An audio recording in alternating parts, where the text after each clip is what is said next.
മലയാളി വാർത്ത ഇൻസൈഡിലേക്ക് സ്വാഗതം. അടിസഖെ ഇനീത ശബരിമല കൊള്ളക്കേസിൽ എൻഫോഴ്സ്മെന്റ് ഡയറക്ടറേറ്റും പോറ്റിയെ കേറ്റിയെ സ്വർണം ചെമ്പായി മാറ്റിയെ എന്നുള്ള പാട്ടൊക്കെ ഇനി എൻഫോഴ്സ്മെന്റ് ഡയറക്ടറേറ്റ് ഒന്ന് എടുത്തു വീശും. ശബരിമല സ്വർണ്ണക്കൊള്ള അന്വേഷണത്തിലേക്ക് എൻഫോഴ്സ്മെന്റ് ഡയറക്ടറേറ്റ് കടക്കുന്നതോടെ സർക്കാർ അട്ടപടലം വിട്ടിലാകും. കൊല്ലത്തെ വിജിലൻസ് കോടതിയാണ് ഇപ്പോൾ ED അന്വേഷണത്തിന് ഉത്തരവിട്ടിരിക്കുന്നത്. SITയുടെ പക്കലുള്ള എല്ലാ രേഖകളും എൻഫോഴ്സ്മെന്റ് ഡയറക്ടറേറ്റിന് കൈമാറണമെന്ന് കൊല്ലം വിജിലൻസ് കോടതി ഉത്തരവിട്ടു. ക്ഷേത്രത്തിലെ സ്വർണം വലിയ തോതിൽ കൊള്ളയടിക്കപ്പെട്ടു എന്ന് എൻഫോഴ്സ്മെന്റ് ഡയറക്ടറേറ്റ് വിജിലൻസ് കോടതിയെ അറിയിച്ചു. ശബരിമല സന്നിധാനത്തു നിന്ന് അയ്യപ്പന്റെ സ്വർണം കൊള്ളയടിച്ചു എന്ന കേസിലാണ് ഇപ്പോൾ കേന്ദ്ര അന്വേഷണ ഏജൻസി കളത്തിലിറങ്ങുന്നത്. സ്വർണത്തിന്റെ ഉറവിടവും വിനിയോഗവും ഒക്കെ ED കണ്ടെത്തേണ്ടതുണ്ട്. സംസ്ഥാന സർക്കാരിനെ സംബന്ധിച്ച് അഗ്നിപരീക്ഷയാണ് എൻഫോഴ്സ്മെന്റ് ഡയറക്ടറേറ്റിന്റെ നേരിട്ടുള്ള പരിശോധനകൾ. തുടക്കം മുതൽ അടിമുടി ദുരൂഹതകൾ നിലനിൽക്കുന്നതാണ് ശബരിമല സ്വർണ്ണക്കൊള്ള കേസ്. പ്രത്യേക അന്വേഷണ സംഘം അന്വേഷണവുമായി മുന്നോട്ടു പോകുന്നതിനിടയിൽ നിരവധി ദുരൂഹതകളാണ് മറുനീക്കി പുറത്തു വന്നത്. ഇപ്പോഴും അന്വേഷണ സംഘം അറസ്റ്റ് ചെയ്ത പത്മകുമാറും N വാസുവുമൊക്കെ ജയിലറയ്ക്കുള്ളിൽ കഴിയുന്നു. എന്നാൽ ശബരിമലയിൽ നിന്ന് കൊള്ളയടിച്ച സ്വർണം എങ്ങോട്ടേക്ക് പോയി എന്നതിൽ വ്യക്തതയില്ല അന്വേഷണ സംഘത്തിന്. എൻഫോഴ്സ്മെന്റ് ഡയറക്ടറേറ്റ് കൂടി കളത്തിലിറങ്ങുന്നതോടെ ഇക്കാര്യങ്ങളിൽ പരിപൂർണ വ്യക്തത വരും. എൻഫോഴ്സ്മെന്റ് ഡയറക്ടറേറ്റ് അന്വേഷണത്തെ അതിശക്തമായി SIT എതിർത്തിരുന്നു. ശബരിമല സന്നിധാനത്തു നിന്നുള്ള സ്വർണ്ണക്കൊള്ളയ്ക്ക് പിന്നിൽ സഖാക്കന്മാരാണ് എന്ന പാട്ടിനെ ചൊല്ലി വലിയ വിവാദങ്ങൾ ഉയരവെയാണ് ഇപ്പോൾ എൻഫോഴ്സ്മെന്റ് ഡയറക്ടറേറ്റിന്റെ കയ്യിൽ അപ്രതീക്ഷിതമായി സ്വർണ്ണക്കൊള്ള അന്വേഷണം എത്തുന്നത്.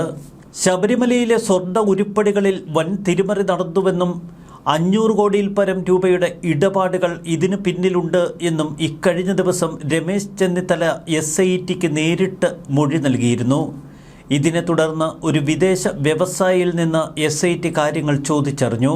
അമൂല്യ വസ്തുക്കൾ കൊള്ളയടിക്കുന്ന അന്താരാഷ്ട്ര പുരാവസ്തു കള്ളക്കടത്തു മാഫിയ സംഘവുമായി ശബരിമല സ്വർണ്ണക്കൊള്ളയ്ക്ക് ബന്ധമുണ്ട് എന്നാണ് വിദേശ വ്യവസായി വ്യക്തമാക്കിയത്. ഈ വിദേശ വ്യവസായിയിൽ നിന്ന് 3 മണിക്കൂറോളം SIT ഫോണിൽ മൊഴിയെടുത്തിരുന്നു. ഇതിനെ തുടർന്ന് വ്യവസായിയെ നേരിൽ കണ്ട് കാര്യങ്ങൾ രേഖപ്പെടുത്താനുള്ള ശ്രമങ്ങൾ തുടരുന്നതിനിടയിലാണ് ഇപ്പോൾ എൻഫോഴ്സ്മെന്റ് ഡയറക്ടറേറ്റിന്റെ അപ്രതീക്ഷിത കടന്നുവരവ്. ശബരിമല കട്ടിളയിലെ സ്വർണ്ണപ്പാളിയും ദ്വാരപാലക ശില്പങ്ങളിലെ സ്വർണ്ണപ്പാളിയുമൊക്കെയാണ് നേരത്തെ കൊള്ളയടിക്കപ്പെട്ടതെങ്കിൽ കാണിക്കയായി സമർപ്പിച്ച പല അമൂല്യ വസ്തുക്കളും അവിടെയില്ല എന്ന ആരോപണങ്ങളും ഉയരുന്നു.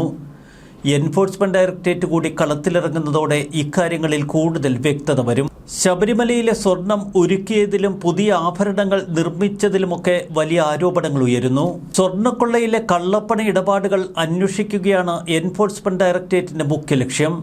എന്നാൽ എൻഫോഴ്സ്മെന്റ് ഡയറക്ടറേറ്റിന്റെ അന്വേഷണത്തിനിടയിൽ കൂടുതൽ വെളിപ്പെടുത്തലുകൾ ഉണ്ടാവുകയോ കൂടുതൽ തെളിവുകൾ രംഗത്തെത്തുകയോ ചെയ്താൽ ഈ അന്വേഷണ ചുമതല CBI ഉൾപ്പെടെയുള്ള ഏജൻസികൾക്ക് കൈമാറാൻ കഴിയും. സ്വർണ്ണക്കടത്ത് കേസിലെ പ്രതികൾക്ക് വിദേശ നാണ്യ ഇടപാടുകളുമായി ബന്ധപ്പെട്ടോ കള്ളപ്പണ ഇടപാടുകളുമായി ബന്ധമുണ്ടോ എന്നും പ്രാഥമികമായി പരിശോധിക്കുകയാണ് ഇപ്പോൾ എൻഫോഴ്സ്മെന്റ് ഡയറക്ടറേറ്റ്. പൂർണ്ണമായും കേന്ദ്ര സർക്കാരിന്റെ കളത്തിൽ ശബരിമല സ്വർണ്ണക്കൊള്ളയുമായി ബന്ധപ്പെട്ട അന്വേഷണം ചെന്നെത്തുന്ന കാഴ്ച.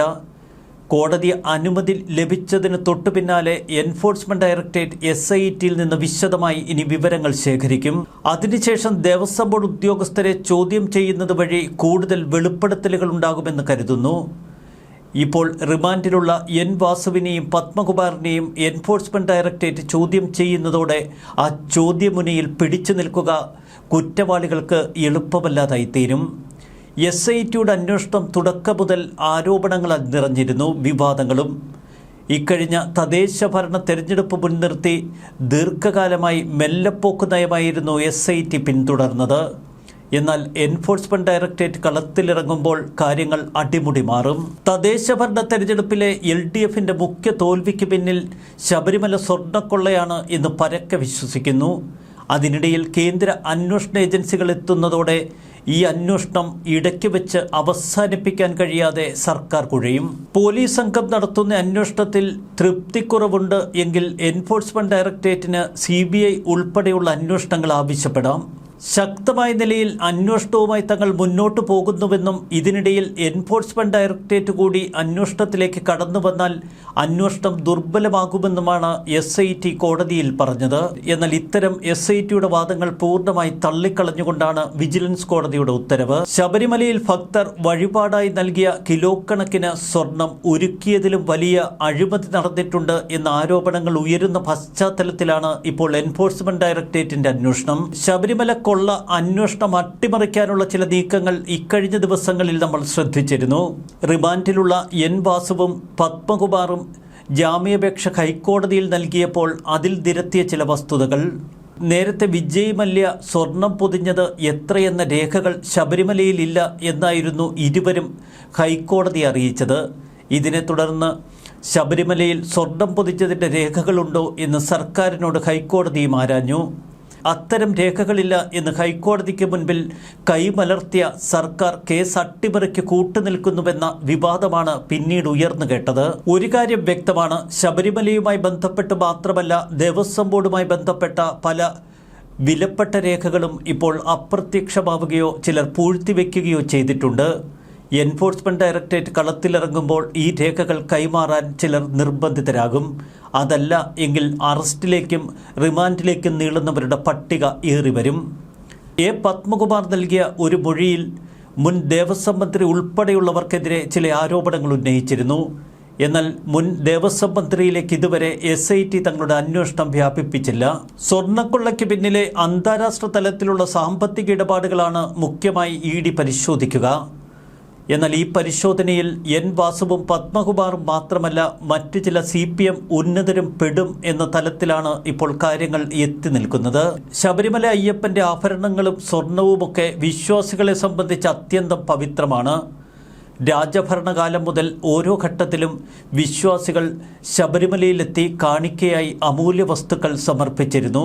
ഇത്തരം അമൂല്യ വസ്തുക്കൾ അവിടെ സുരക്ഷിതമായി ഇല്ല എന്ന സംശയമാണ് പൊതുവെ വിശ്വാസികൾ ഇപ്പോൾ ഉയർത്തുന്നത്. കൊള്ളക്കാർ ശബരിമല സ്വർണത്തിൽ കൈവച്ചത് വിശ്വാസികൾക്ക് ഒരിക്കലും സഹിക്കാൻ പറ്റാവുന്നതിലും അപ്പുറമാണ്. അതാണ് ഇക്കഴിഞ്ഞ തദ്ദേശ ഭരണ തെരഞ്ഞെടുപ്പിൽ കേരളത്തിൽ ഉയർന്നു കേട്ടതും.